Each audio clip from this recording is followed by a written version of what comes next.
Good morning, everyone. Good morning. I'd like to thank Paul Campbell, our bagpiper, and I'd like to ask everyone to stand, please, for the national anthem. Singing the national anthem this morning for us is Andoni Panici.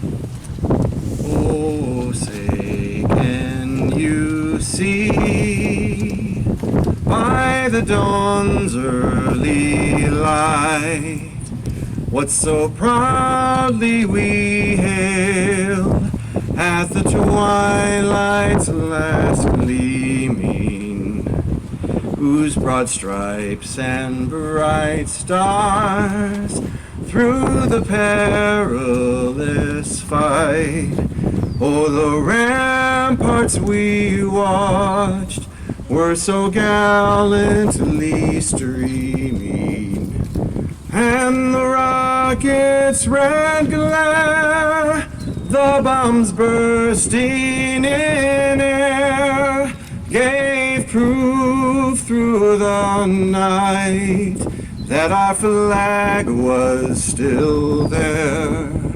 Oh, say, does that star-spangled banner yet wave o'er the land of the free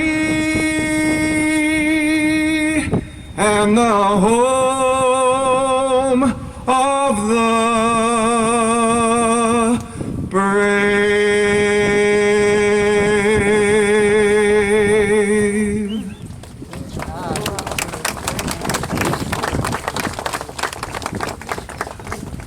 Thank you, Andoni. I would now, you're welcome to be seated, please. I'd now like to invite Chaplain John Tarr, U.S. Navy, to provide an invocation.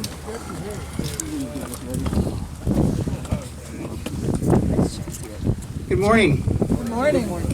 Let us pray. Almighty God, first and foremost, we thank you for this day which you have made, and we rejoice in the knowledge that even in the darkest of times, you are our guiding light, and you provide comfort and hope. As we commemorate the 75th anniversary of the Port Chicago disaster, we lift up in prayer those families who still feel its effect. We come to memorialize the 320 who died, and to honor the 400 injured in those tragic events 75 years ago. We come to give thanks for Port Chicago's significant contribution in the Pacific Theater, and we come to honor the far-reaching impact of those who so bravely fought the good fight for equality. Your word attests that all mankind was created equal. May this commemoration remind us of this truth. May our respect for one another be strengthened, and may your peace rule in our hearts and lives. Amen.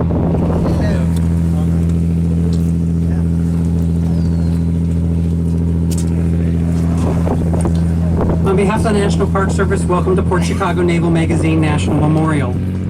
75 years ago today, the largest homefront disaster of World War II occurred on this very spot, killing 320 men and injuring over 400 people. We are gathered here today to not only remember those who lost their lives, but also to those whose lives were changed forever that day. I'd like to begin by having those individuals who witnessed the explosion on that day, their families, and family members of those who died on that day to stand and be recognized.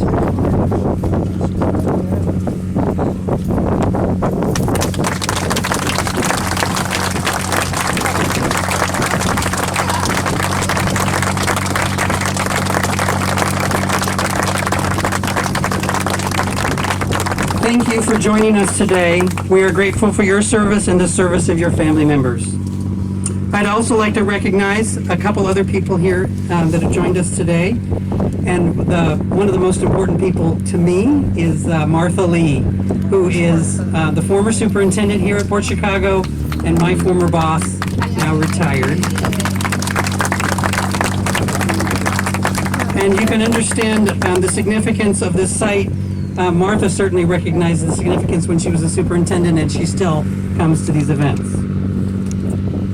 The Army has gone out of their way to make the memorial as accessible as possible. They're our key partner here at Port Chicago, while simultaneously managing in a military operation here. They are a primary partner in providing access, and I'd like to invite Lieutenant Colonel Curtis Yankee, the commander of the 834th Battalion here at Military Ocean Terminal Concord, to say a few words.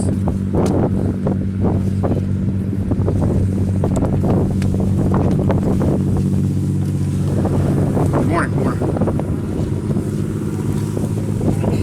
Ladies and gentlemen, and honored guests, as the commander of Military Ocean Terminal Concord, better known as MODCO, which encompasses the former Port Chicago Naval Magazine, I would like to welcome everyone. As the only Department of Defense installation with an active National Park Service monument, we are honored to be able to provide access to this important national memorial and honor those who made the ultimate sacrifice. Here on display today and around the nation, our monuments pay tribute to veterans who gave their lives in service of our great nation. They stand as a beacon of light and an inspiration for a better tomorrow. The story of Port Chicago is one of courage, nobility, and service. These fallen heroes represent the character of our nation, one that has a long history of patriotism and honor. If our sense of security remains steadfast, it is because of brave men and women like those men that died on the evening of July 17th, 1944. These fallen heroes are a reminder of the sacrifices made for the freedoms we enjoy today. And today is set aside to remember those who died and an opportunity to remember heroes lost. I appreciate and thank everyone for coming out on this beautiful Wednesday morning to honor our nation's fallen heroes. Thank you for coming out.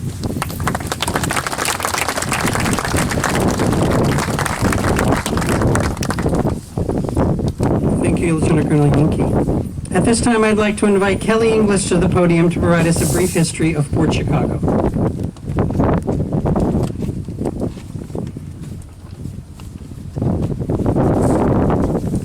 Thank you, Tom. It is an honor to stand here today on this hallowed ground and reflect on the profound significance of the events that took place 75 years ago tonight. Much of this history is not pleasant. It is messy, even raggedy, with truths that are inconvenient for some and uncomfortable for others. But it is vital that we shine a bright light on these aspects of the past, for they hold lessons that are crucial to forging a new path for the future. Now, as World War II raged throughout Europe, the United States Navy had identified the need for an additional ammunition shipping depot on the West Coast, even before the surprise attack at Pearl Harbor on December 7th, 1941. Port Chicago Naval Magazine was formally authorized in February of 1942, selected as an ideal location for constructing a new large munitions loading base. This was due to its deep water port, which is still utilized by the U.S. Army today, and also its relative isolation from the surrounding population areas, although the small town of Port Chicago was approximately 1.5 miles away from the base. With construction completed in November 1942, Port Chicago Naval Magazine quickly became a vital link in the delivery chain of ordnance to the American forces in the Pacific Theater. The original pier was soon widened so that 2 ships could be loaded simultaneously, greatly increasing the output of tonnage from the base. However, at this time, all branches of the armed forces were segregated and had been since the War of 1812. With a few notable exceptions, such as the Army's famous Buffalo Soldier cavalry and infantry units, up until the start of World War II, African American soldiers traditionally served as the laborers and menial workers of the American military machine. Even as the Army Air Corps began to experiment with training black pilots, who would become the lauded Tuskegee Airmen, the Navy was particularly insistent on maintaining segregated roles within their ranks. Black Navy enlisted men were trained in special segregated service schools and were not considered qualified or capable of performing higher level tasks. At Port Chicago, black sailors were assigned to handle munitions, working around the clock, unloading arriving missiles, ammunition, and bombs from rail cars into and out of storage magazines, and then reloading them back onto cargo ships. White commanding officers oversaw the work and directed the loading operations, but all of the sailors who directly handled the ordnance were black. It was hard work, very physically challenging, especially in the summer heat, and it was also extremely dangerous. Sailors were told that they were handling inactive munitions that lacked detonators, but in reality they were loading bombs equipped with warheads. The sailors at Port Chicago were performing the same type of work as civilian stevedores, who were highly trained and experienced, but the Navy did not see fit to provide the sailors with any formal instruction in ammunition handling or any safety training on how to properly load sensitive ordnance. To make matters worse, many of the white junior officers overseeing the loading operations emphasized speed above all else, going so far as to race various crews against each other and insisting that they had to maintain a loading speed that was an even faster rate than the professional stevedores. The hardworking, dedicated Port Chicago sailors complied with these orders and loaded the Navy ships at an impressive pace, but many of them, as well as some outside observers, knew that this situation was a disaster just waiting to happen. On the night of July 17th, 1944, 2 ships were docked at the loading pier here at Port Chicago. The Liberty ship SSEA Bryan had been there for 4 days and was almost loaded to full capacity with ordnance including shells, cluster bombs, depth charges, 1,000-pound bombs, and sensitive incendiary bombs. The Victory ship SS Quinault Victory had arrived earlier that day and was being rigged for loading, set to begin at midnight. 16 rail cars sat on the pier containing additional explosives. In all, the munitions on the pier and in the ship contained the equivalent of approximately 2,000 short tons of TNT. At approximately 10:18 p.m., just behind us, a sizable explosion occurred, followed seconds later by a much stronger blast that reverberated throughout the East Bay, illuminating the night sky with a fireball approximately 3 miles in diameter. The force of the accompanying shock wave was felt for 40 miles, shattering windows as far away as San Francisco. Pieces of glowing hot metal and burning ordnance were sent hurtling over 12,000 feet into the air before raining down on the base and surrounding communities. Seismographs at the University of California, Berkeley registered the shock waves traveling through the ground, measuring the second blast as a 3.4 on the Richter scale, as if it were an earthquake. All 320 men working on or near the pier that day died instantly. They included 202 African American enlisted personnel working as loaders, 9 of their officers, 64 U.S. Maritime Service members who were crewmen on the E.A. Bryan and the Quinault Victory, 33 members of the U.S. Navy Armed Guard, 3 civilian Navy workers and 3 civilian Navy workers and contractors, 5 Coast Guard fireboat crewmen, and the Marine who was on guard duty that night. The E.A. Bryan was completely gone, likely pulverized, and the Quinault Victory was blown out of the water, torn into sections that were thrown in several different directions. The pier, along with the boxcars, locomotive, rails, and cargo, were blasted into pieces. The Coast Guard fireboat was thrown 600 feet upriver, where it sank. The rest of the base, including the barracks, where many surviving sailors were thrown out of their beds by the explosion, was severely damaged, as was the nearby town of Port Chicago. 90% of the small community's homes sustained damage, along with almost all of its businesses. Although no one outside of the immediate pier area was killed, over 400 civilian and military personnel were injured, many of them seriously. As you can imagine, the aftermath of the explosion was horrific for all involved. Surviving personnel had the gruesome task of cleaning up and starting the process of rebuilding the base. Out of the 320 men who were killed, only 51 could be identified. Corpses and body parts littered the landscape. Survivors were in a state of shock, traumatized by the disaster, and completely on edge. They did not know what had caused the explosion, and that created an extreme amount of anxiety. Incredibly, the Naval Court of Inquiry, investigating the cause of the explosion, would lay the bulk of the blame at the feet of the black enlisted sailors who lost their lives, stating that they were, quote, neither temperamentally or intellectually capable of handling high explosives, and that rough and careless handling of the explosives had likely caused the disaster. Even in the midst of tragedy, the Navy's ingrained discriminatory practices held fast. White officers were granted 30-day survivor's leave, given out to sailors who survived in serious incident where their friends or shipmates had died, and were then transferred to other duty. Black sailors, however, were not granted this leave, not even those who had been hospitalized with injuries. Instead, they were soon transferred to the naval barracks in Vallejo, near Mare Island, and on August 9th, barely 3 weeks after the disaster, the 4th, 8th, and 2nd Divisions were ordered to fall in for work. As they reached the junction, where they were then ordered to turn left down to a ferry to reach the ammunition loading dock, the entire company of men stopped cold. They were terrified to return to doing the same dangerous work that had gotten their friends killed, loading munitions in a rushed and unsafe manner without any changes in protocol or procedures. This work stoppage forced the Navy to hurriedly contract civilian stevedores in order to continue to load the ships. Out of 328 men in the 3 divisions, 258 of them refused to handle ammunition and were imprisoned for 3 days.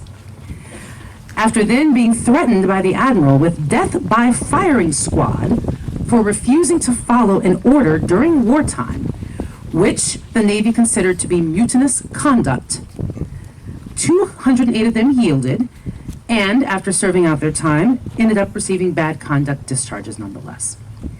However, 50 men, including enlisted man Joe Small, who served as a spokesman for the sailors and was later accused of being a ringleader of the work stoppage, continued to refuse to load munitions. They were all court-martialed and tried in the largest mass mutiny trial in U.S. naval history.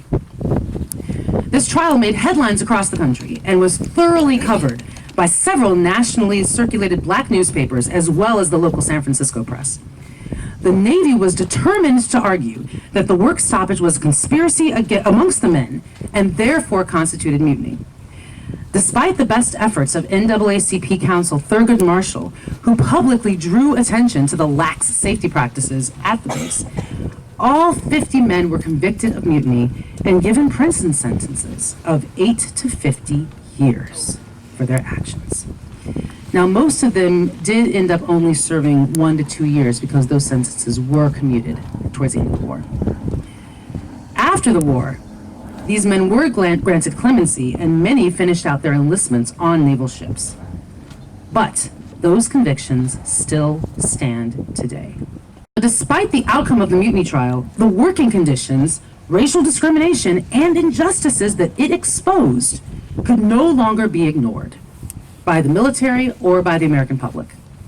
The Navy was forced to implement a more rigorous safety training program and to change the practice of having only black enlisted men load munitions. By February 1946, the U.S. Navy, which had been the most exclusionist and segregationist of the armed force branches, ironically became the first to officially eliminate all racial barriers in its ranks. And in 1948, President Harry Truman issued Executive Order 9981, ordering the complete racial integration of the armed forces. This was a major advance in civil rights in our country. And it laid bare the inevitable question: if a large traditional institution like the military could desegregate, then why couldn't other American institutions follow suit? Over the next 2 decades, with the Brown versus Board of Education Supreme Court decision galvanizing the civil rights movement, racial discrimination and segregation were declared unconstitutional throughout many other aspects of American life. But as a result of the Port Chicago disaster, the military led the way. Here at Port Chicago, the base was rebuilt, as was the town of Port Chicago. But the Navy immediately planned for an expansion, aiming to increase their munitions storage capacity and to create a wider buffer between their operations and nearby communities. After many years of discussion and protest, the Navy officially took over the town in 1968, gaining congressional authorization under eminent domain to buy out and raise the town. The expanded facility became known as the Concord Naval Weapons Station, which continued to support U.S. war efforts during the Korean War, the Vietnam War, and the Gulf War before its eventual closure in 2008. And now, 75 years to the day after the disaster, it is quite clear that the significance of Port Chicago Naval Magazine is much larger than the memorial itself.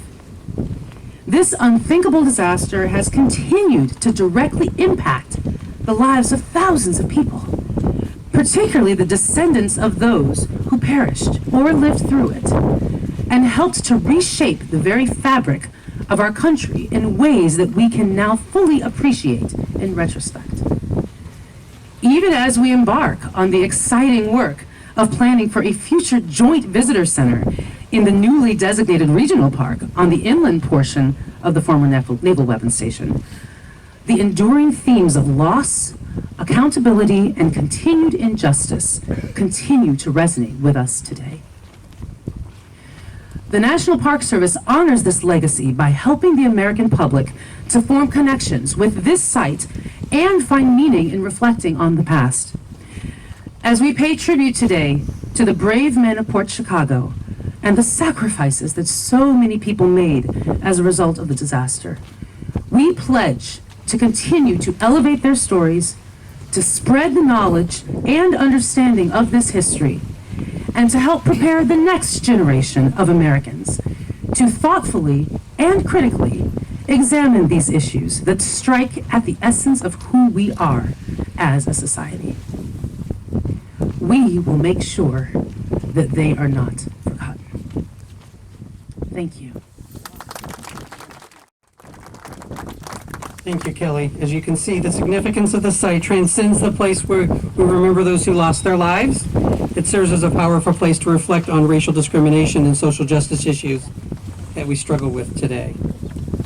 There are many people involved in helping us keep the story of Port Chicago alive, and the Friends of Port Chicago National Memorial have been a driving force behind making sure that this site is recognized and the story is told, even before we were established as a national park. I would like to invite the president of the Friends of Port Chicago National Memorial up to the podium, Reverend Diana McDaniel.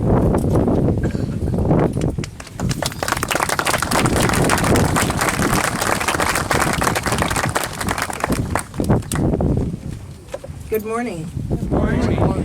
Thank you, Tom. Greetings to everyone. The Friends of Port Chicago National Memorial is a nonprofit group.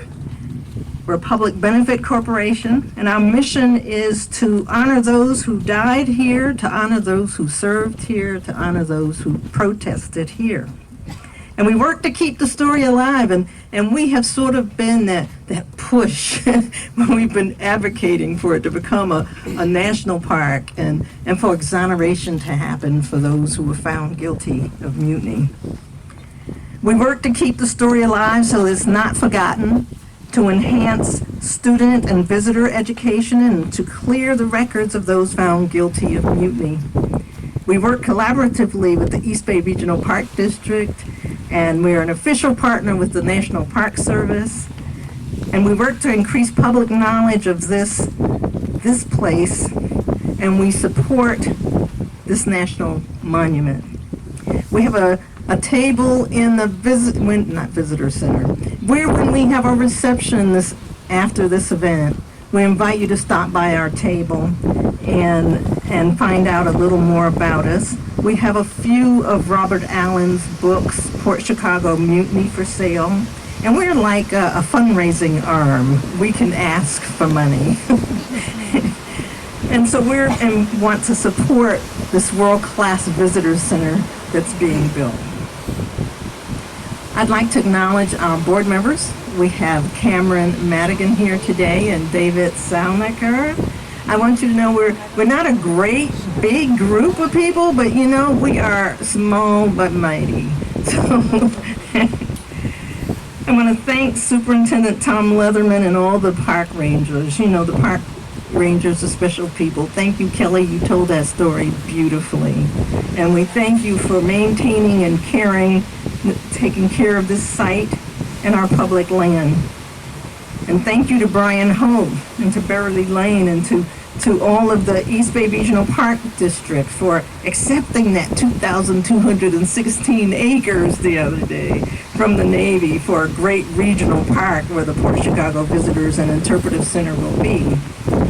And we thank you for the city of Concord for working so well with everyone, and a special thank you to Congressman DeSaulnier for bringing national attention to the Port Chicago story. I know you've seen in the paper probably that the House passed a bill on Friday to where there was language included to exonerate the 50 men. I just think that's amazing. We've been working for that so long. The Senate still has to pass it, however, we're hopeful. If it doesn't happen this time, it will happen at some point. And our greatest thank you goes to the men and their families who made the ultimate sacrifice. So thank you. And you've stood up, and I would ask you to stand again for those whose fathers or uncles or family members served at this facility and who died.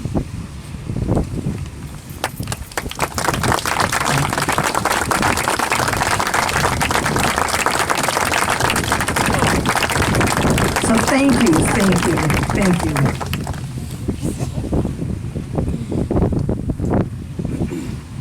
I'd also like to acknowledge, in which you have heard, that there were Navy men, maritime servicemen, Coast Guardsmen, contractor civilians who perished. Are there any family members of those who simply served here?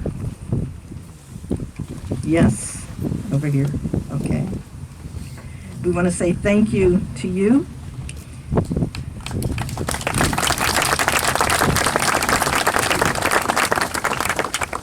And we don't forget the city of Port Chicago.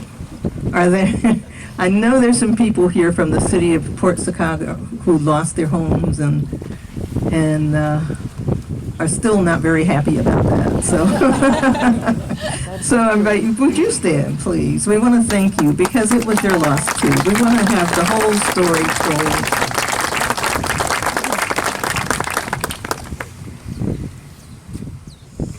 So thank you all for being here, for remembering Port Chicago, and we do invite you to join us at the reception. We're providing the refreshments, so there's a little something for you to to enjoy. And now I'd like to tell you about someone who's very special to us. Now, she didn't want us to choose her to receive an award, but we had to insist. She's humble, she's unassuming, and dynamic all the same time. She's an all-around poised and balanced person.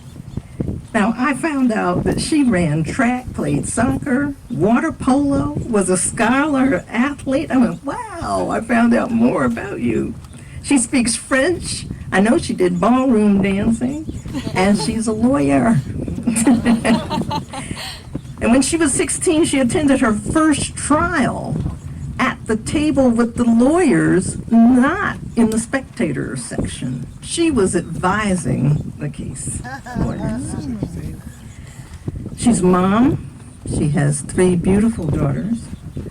Her name is Cameron Madigan. She has a JD from the University of California at Hastings, a BA from Grinnell College, where she graduated with honors, and she met her husband. She is our dedicated and committed pro bono attorney who serves in many capacities and advises us so well. So thank you, Cameron, for all the time and energy you have put into the Friends. And David and Cameron, would you come forward, please?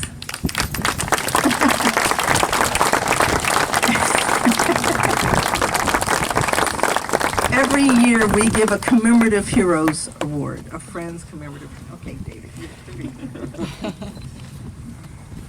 This year, the Friends of Port Chicago National Memorial salute Cameron Madigan as its 2019 commemorative hero in tribute to your long-standing commitment, dedicated service, and very wise counsel.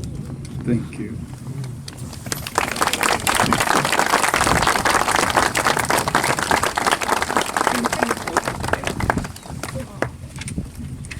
Well, I'm especially honored to receive this award this year on the 75th anniversary. When I first got involved with Port Chicago, they really had two major goals. The inland portion of the property, to get that conveyed over to the East Bay Regional Park for future dedication, and the service, the visitor center, and exoneration. And those two goals, it's just so very exciting that they have happened right now on the 75th anniversary. So I feel, as I said, very, very honored to be part of the group, and in this special year where we've really come so far. But as I was telling Reverend Diana, we've come so far, but we really still have so very far to go. I have worked in the Bay Area now for almost 20 years, and when I tell people, I have many pro bono projects and things that are really dear to my heart that I work and serve in, and one of them is working with Port Chicago, and then I get this kind of blank stare, and they're like, but you work in San Francisco, why do you work for something in Illinois? And I'm like, no, Port Chicago in Concord. How long have you lived in the Bay Area, and why don't you know the story? Come sit down, let me tell you, although I don't tell it as well as Kelly does. That was an amazing one. And so last year I had the honor of giving this award to our very good friend, Raphael Allen, who passed away last year. And he was the greatest teacher and storyteller, and he really took not just our goals and kind of where we've come, but really where we need to go, and telling the story to everyone. And so I'm very excited that we have the property now, so now we can start talking about the visitor center, which will just be one more way that we can tell the story and make sure that the people and the things that happened here and to the people who were affected are not forgotten, but also to remember how far we've come and how far we still need to go. So thank you all for coming and knowing where Port Chicago is, and I hope that you go home and tell somebody the story so that we can continue the tradition that so many people, including Raphael Allen, have started. So thank you again.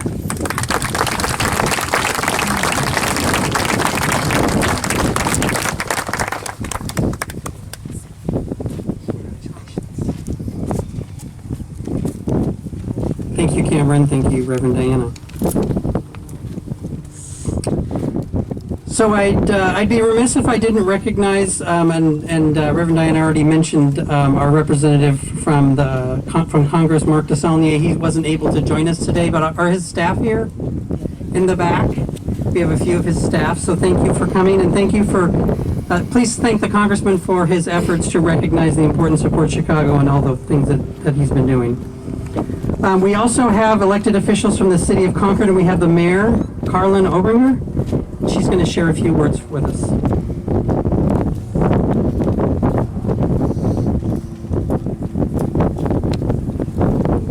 Good morning, everyone. Good morning. It's my honor and pleasure to be here with you today on this special memorial occasion. And here we are standing in a place of peace. But 75 years ago this evening, there was the violent explosion and the violent aftermath that ripped apart people's lives, more than the 320 men. Echoes that we're still hearing today. And I want to thank Chief of Interpretation Kelly English for sharing with us, taking us through step by step, moment by moment, what happened to reenact it for us here. And I'm so thrilled that there are so many people here because, as was just mentioned by the honoree who spoke before me, this story is not told enough. I didn't have the privilege of growing up here in Concord. I actually grew up in Western Pennsylvania. And when I moved to the Bay Area in the early 2000s, I had the same reaction as many others do. Port Chicago, what in the world is that? And it's such a critical part of our history. And so I'm thrilled that all of you are here today. I know that we have members of the media that are here. I think it's very fitting that at this 75th anniversary, we're also celebrating the transfer of the land from the Navy to the National Park Service and the East Bay Regional Parks District, so that we can set up the Interpretation Center, Visitor Center, that's going to be able to continue to share this powerful story with thousands of visitors over the generations.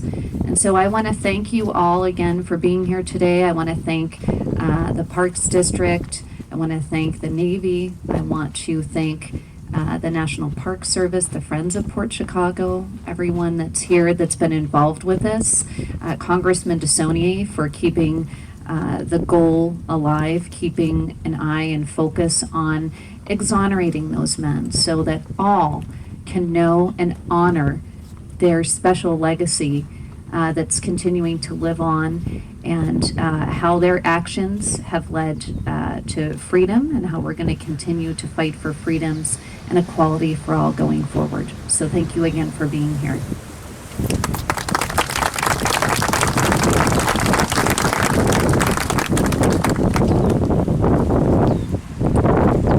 So as has been mentioned by a few people, we have this great opportunity to not only commemorate the 75th anniversary today, but also to celebrate the transfer of this land. And it certainly wouldn't be possible without the East Bay Regional Park District, our key partner on the inland portion of the base, where we will be able to tell the story of Port Chicago. And today with us, we have Brian Holt, Senior Planner from the East Bay Regional Parks. We'll say a few words.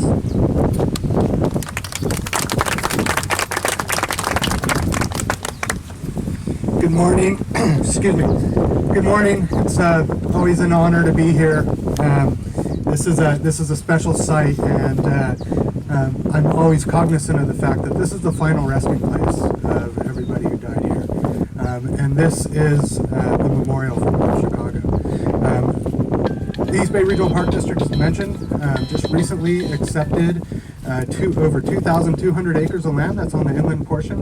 This was the area of property that was acquired subsequent to the explosion to really provide for the on-site storage, to make the site a more safe facility to be able to handle munitions. So there's a direct connection to the story here at Port Chicago, but it gives us an opportunity. You see the Army out here, still very active and not necessarily going to be leaving this site.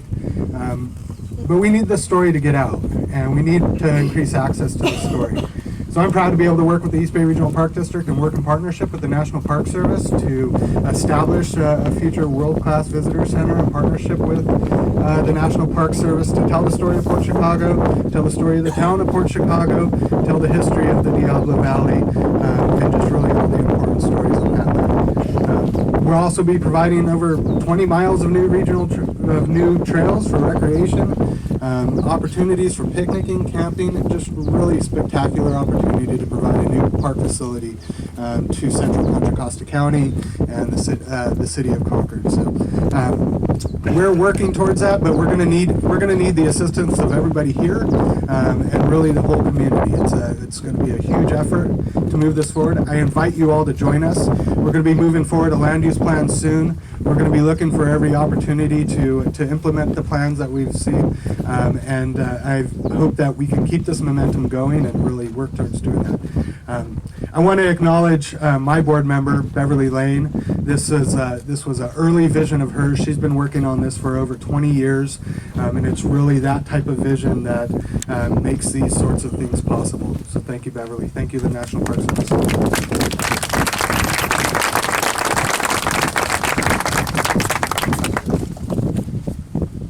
Thanks, Brian. So now I'd like to just say a few words, and then we're going to have a ceremony, flag lowering ceremony. When I think about this memorial, I think about how we honor those who lost their lives 75 years ago. We honor them not just by remembering their names and by mourning their loss, but by making sure we understand the context in which the accident occurred. It's not just those who lost their lives who were affected, but also those who had to continue on without their friends and colleagues. Every day I come to work and I think about what I need to do to make sure this story is told and not forgotten. On this last Saturday, we celebrated a transfer of land from the Navy to the East Bay Regional Park District to become a new regional park. On that property, we'll be able to have a permanent exhibit and a visitor center to continue to tell this story for all time. Our work will never be done until everyone in this country knows the story and the lessons of Port Chicago. Thank you for being here and for helping keep the legacy of Port Chicago alive. At this time, I'd like to ask Chaplain Tarr to return to the podium to provide a benediction.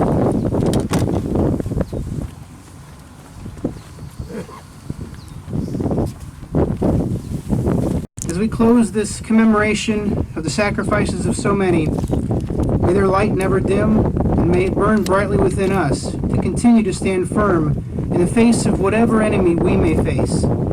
May we be strengthened in mind and heart to remember, not just this day, but every day, that freedom is never free. It has a cost for which we must be ready, as individuals and as a nation. Bless those families whose loved ones paid so heavy a cost. Bless our veterans and their families. Bless those in uniform around the world today.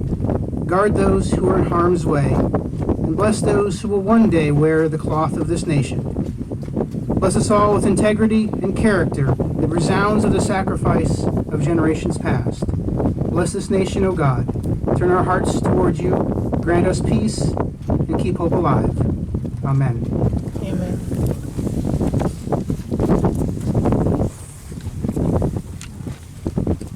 All right, in just a minute, we're going to have our flag ceremony, but I wanted to make sure that everyone understands sort of logistics of where we are. You all rode the shuttles out here, and you know where we started. So in that building that you were waiting out by, in there's going to be a brief reception with light refreshments and an opportunity to share stories. We've already seen there's some folks who are either were here or related to people who are here at Port Chicago, and it'd be great to hear some of their stories. And we also have our film that we show that tells the story of Port Chicago. It's a very short film, about 10 minutes, and you can watch that there as well. So please join us afterwards. Just take the shuttles back and you can go into the building when you return. So in the past, we've had this wreath ceremony that we've done, and we've had a wreath here, and we've carried the wreath out the pier and dropped it into the water. And those that have been here before realize there isn't a pier anymore. So we're like, okay, we're not going to do that this year. So, so indeed, we are going to be doing this flag ceremony, which we actually started last year. And so we'll be lowering the flag and presenting the flag to a family. We're actually presenting the flag to a person whose father was killed here at Port Chicago. And so that ceremony will happen, and then we'll be ringing a bell to honor those who lost their lives. So please direct your attention to the flag ceremony, and we'll start that now.